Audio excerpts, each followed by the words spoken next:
ঠিক আছে? কোন দায়িত্ব নিলা তুমি মিয়া? কি করো তুমি মিয়া? এত রাতে তুমি এনেকে? তুমি কি দিনের বেলা আইছো নাকি?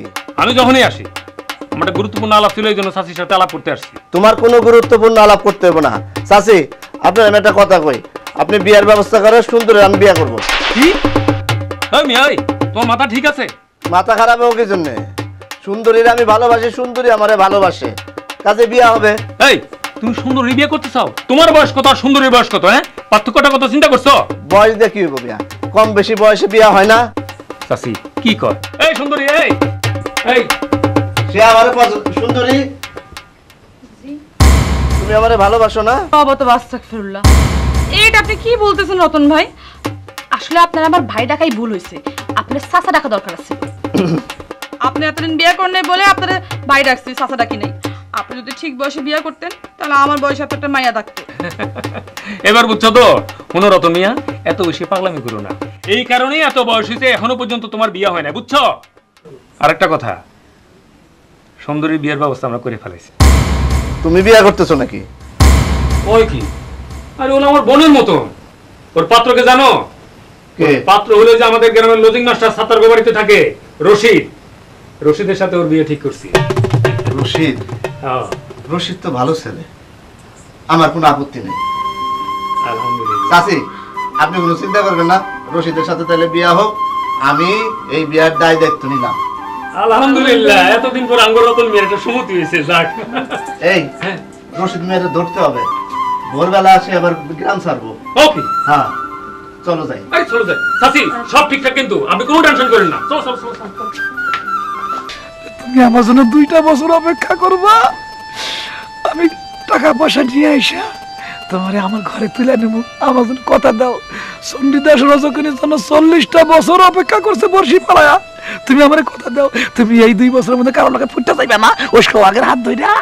আপনি যান, আমি আম্মারে কিছু ডাকুন। কি কইতেছ ময়না?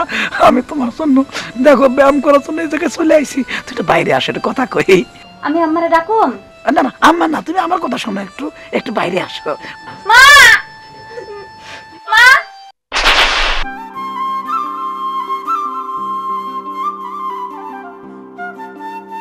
এই লজিং, এই মাস্টার, এই এই লজিং, এদিকে আসো। এদিকে আসো।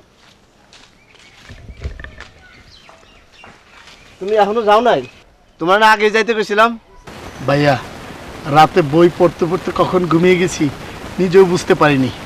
সকালে সেই জন্য ঘুম থেকে উঠতে লেট হয়েছে, কখন সূর্য উঠছে সেটা বুঝতে পারিনি। ভাইয়া, আমি তো এখন চলে যাচ্ছি। চলে যাইতেছো না? তুমি যাইতে চাইলে তো হবে না, তোমার তো আমরা যাইতে দিব না। কেন ভাইয়া, আমি আবার কি অপরাধ করলাম? কি করছো ভাই? তুমি কি করছো? তোমার অপরাধের কোনো ক্ষমা নাই। তুমি আমাদের গ্রামে থাকবে আর আমাদের কথা শুনবে না, তা তো হইতে পারে না। ভাই, আমার নতুন করে কোনো প্যাসের মধ্যে ফালায়েন না। ও, তুমি প্যাসে পড়তে চাও না? তোমার এমন প্যাসে ফেলামু, ওই প্যাস থেকে তুমি আর কোনোদিন ছুটতে পারবা না। অবশ্য প্রতিটা মানুষের এরকম প্যাসে পড়তে হয়।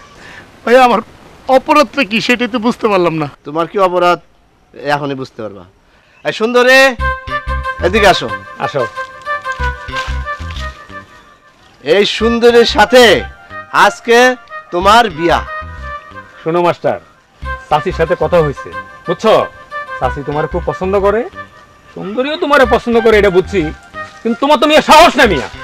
হ্যাঁ, গ্রামের মধ্যে কি শুনলাম? কি শুনছো? মাস্টার খুব ভালো বলা, আমার সাবজেক্টও ভালো আছে, কমার্স সাবজেক্ট তো খুব ভালো করেছেন। বিয়ার সিদ্ধান্ত দিয়া, হ্যাঁ, সুন্দর লোকের বিয়া দিয়ে দেন। হ্যাঁ, আচ্ছা ইয়া করিম ভাই, আমার তো মনে হয় খবর শুনছেন নাকি? আমার তো বিদেশ যাওয়ার হইলো না, আমি তো মেডিকেল সেট আপে একেবারে আনফিট হয়ে গেছি। আনফিট হয়েছ? যা, এটা নিয়ে যা। ধর। এই মিয়া, তুমি আমার ছেলেকে আমি থাকো, যা। দেখো পারবে, মাফ করে দেন ভাই। তুই যা, আমরা আসতেছি। দাও ভাই, দাও। রতন ভাই, চলো। আসসালামু আলাইকুম। কি তারা যেটা বলছে সেটাতে রাজি আছেন তো? কিসে এত ভয় পাও কেন? হ্যাঁ, এখন থেকে তোমার আর ভয় পাইতে হবে না, আমি তোমার সাথেই থাকবো।